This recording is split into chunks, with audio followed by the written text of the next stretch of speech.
Ambia mtu kukumbukwa. Kuna mama ambaye aliweza kutumia kifungu yake vizuri na Mungu akamkumbuka. Na ningependa tufungue Genesis chapter number 29. Tuone ni akina nani hao. Genesis chapter 29 and verse 31. I want just to preach for a short time about Laban, father-in-law to Jacob, na Rachel and Leah. You know Rachel na Leah walikuwa sisters. Genesis 29 verse 31. Genesis chapter number 29 and verse 31. The title is Remembrance, kukumbukwa. The month of March, niliwaambia kwamba ni mwezi wa kukumbukwa. So open in the book of Genesis chapter number 29 and verse 31. That's where I'm going to bring the word of God from about the remembrance. Mwenye amepata tusomee kwa haraka. Genesis chapter number 29 and verse 31. Genesis ni mwanzo 29 and verse 31.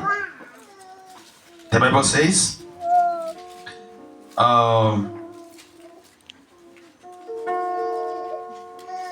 when the Lord saw that Leah was not loved, he opened her womb, but Rachel was barren. Bwana Yesu asifiwe. Tusome please. Nasema hivi. Nasema namna gani? Bwana akaona ya kwamba Leah hakupendwa, naye akafungua tumbo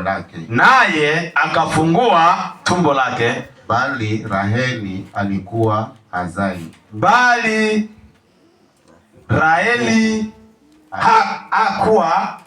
Alikuwa taza. Now, I want you to listen to me, men of God and women of God. Ya kwamba tuko na story ya Leah na Rachel ama Raheli. Raheli na Rachel walikuwa sisters. Baba yake alikuwa anaitwa nani?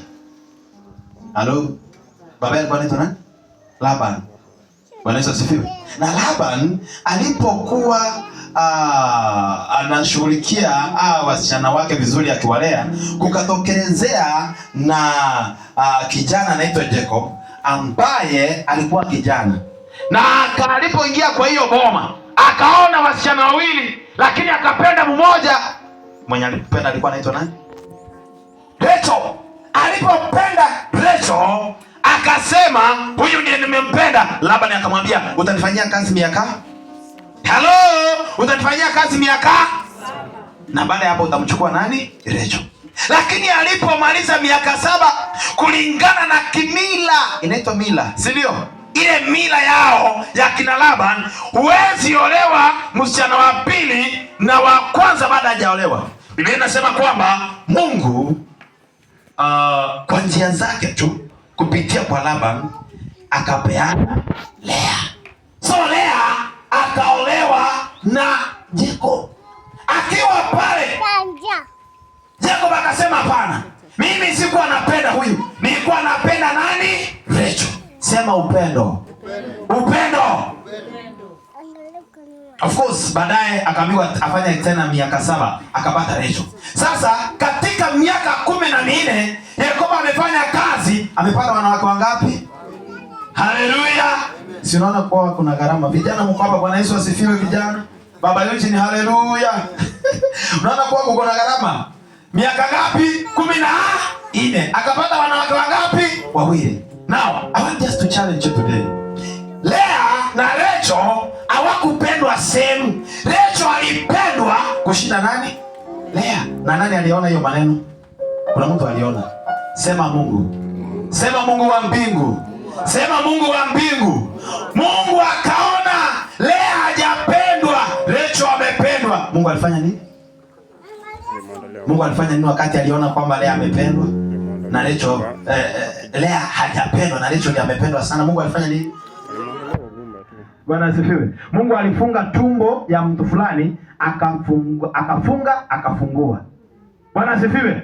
Mungu alifunga tumbo ya Rachel, akafungua tumbo ya Lea.